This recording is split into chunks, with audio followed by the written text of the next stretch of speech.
दोस्तों, ज़ीनो जो कि एक ग्रेट फिलोसोफर और एक ग्रेट मैथमेटिशियन थे, उन्होंने बहुत सारे मैथमेटिकल पैराडॉक्स दिए हैं और वो जाने जाते हैं अपने मैथमेटिकल पैराडॉक्स से। उनके कुछ ऐसे पैराडॉक्स भी हैं जो कि सालों साल तक बहुत सारे मैथमेटिशियंस को परेशान करते रहे और वो बहुत बाद में सॉल्व हो पाए। उनमें से एक पैराडॉक्स है जिसे हम ज़ीनो पैराडॉक्स कहते हैं। ये पैराडॉक्स असल में और रियल लाइफ में इन्फिनिटी को दर्शाता है और ये दिखाता है कि अगर आपको किसी के पास जाना हो तो वहाँ पर आपको इनफाइनाइट डिस्टेंस लगेगी। अब वो कैसे लगेगी, आइए एक उदाहरण के एग्जाम्पल से समझते हैं। मान ले दोस्तों, ए और बी के बीच की दूरी 1 किलोमीटर है। अब अगर किसी इंसान को 1 किलोमीटर की दूरी तय करनी है ए से बी तक, तो पहले उस 1 किलोमीटर की आधी डिस्टेंस तय करनी पड़ेगी, फिर उस बची हुई डिस्टेंस की भी उसे आधी डिस्टेंस कवर करनी पड़ेगी और फिर जो डिस्टेंस बची है उसकी भी आधी डिस्टेंस कवर करनी पड़ेगी। यानी कि ऐसे ऐसे करते करते आप इनफाइनाइट को महसूस करोगे, आप इन्फिनिटी को महसूस करोगे कि हाफ, फिर 1/4, 1/8, 1/16, 1/32, 1/32। तो इस हिसाब से दोस्तों इन्फिनिटी तक पहुंच जाओगे। यानी कि आप 1 किलोमीटर को कभी भी पार नहीं कर पाओगे, आप हमेशा उस इन्फिनिटी में फंसे रह जाओगे। अब ज़ीनो को ये पैराडॉक्स काफ़ी ज़्यादा परेशान कर रहा था कि अगर उन्हें कोई भी डिस्टेंस चलनी होती है तो समय तो हमें इनफाइनाइट लगना चाहिए, क्योंकि इनफाइनाइट डिस्टेंस है तो हमें समय तो इनफाइनाइट लगना चाहिए। लेकिन हम तो 1 किलोमीटर डिस्टेंस पे बहुत जल्दी पहुंच जाते हैं, हमें तो इनफाइनाइट टाइम नहीं लगता। आप इसे इस तरीके से समझिए कि 1 किलोमीटर की आधी डिस्टेंस क्या होगी, हाफ किलोमीटर। फिर उस बची हुई डिस्टेंस की कितनी होगी, 1/4 किलोमीटर। फिर उसकी बची हुई हाफ की 1/8, फिर 1/16, 1/32 और ऐसे ही करते करते आप बहुत ज़्यादा आगे पहुंच जाओगे और एक आपको पूरी सीरीज़ मिल जाएगी इसकी।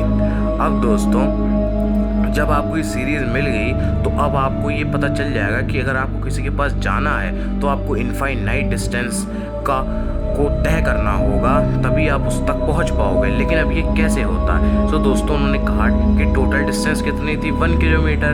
अब उन्होंने क्या किया, d=2 उसको तोड़ते गए तो हाफ, फिर 1/4, 1/8, 1/62, 1/32 और फिर ऐसे करते करते 1/64, ऐसे इनफाइनाइट तक उन्होंने कर दिया और इसे =1 मान लिया, क्योंकि टोटल डिस्टेंस 1 किलोमीटर थी। अब उन्होंने LHS और RHS को मल्टीप्लाई कर दिया 2 से, तो 2D = हाफ की मल्टीप्लाई 2 से तो 1, फिर इस तरीके से 1/4 की भी हाफ से मल्टीप्लाई बाई 2 कर दिया तो उसकी आगे 1/2, ऐसे करते करते पूरी एक सीरीज़ आ गई। अब उन्होंने दोस्तों d की वैल्यू रख दी। d की वैल्यू क्या थी, हाफ प्लस का 1/4 प्लस का 1/8। तो उन्होंने जब सेकंड इक्वेशन में d की वैल्यू पुट की तो आई 2D = 1 + d, जिससे d = 1 आ गया। यानी कि ओरिजिनल डिस्टेंस आ गई जो कि थी 1 किलोमीटर। अब ये कैसे होता है कि हम इनफाइनाइट डिस्टेंस है और हम तो लेकिन 1 किलोमीटर बहुत जल्दी तय कर लेते हैं, या फिर कोई फाइनाइट टाइम में, हमें तो इनफाइनाइट टाइम नहीं लगता इनफाइनाइट डिस्टेंस को कवर करने में। सो दोस्तों, इसका आंसर ये है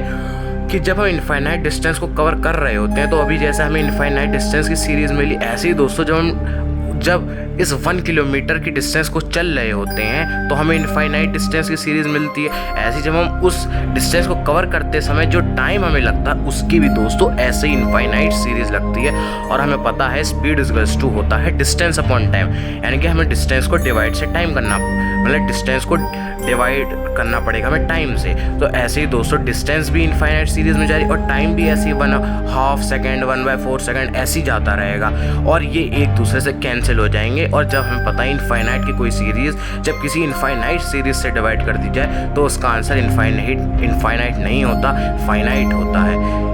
ओके, तो इस हिसाब से दोस्तों ये सीरीज़ को सॉल्व किया गया कि हम जब डिस्टेंस को तो जब हम बांट रहे थे हाफ प्लस 1/4 प्लस 1/8 प्लस 1/16 इस तरीके से बांट रहे थे, प्लस 1/32 प्लस 1/64। तो इस हिसाब से जब हम बांट रहे थे तो हमें यही पता चला कि हमें सेकंड्स को भी, यानी कि टाइम को भी तो बांटना पड़ेगा ऐसी सीरीज़ में। तो ऊपर से और नीचे, क्योंकि डिस्टेंस अपॉन टाइम होता है स्पीड, तो डिस्टेंस की जो इनफाइनाइट सीरीज़ थी वो टाइम की इनफाइनाइट सीरीज़ से डिवाइड हो गई, जिससे हमें एक फाइनाइट स्पीड आ गई जो कि हम महसूस करते हैं रियल लाइफ।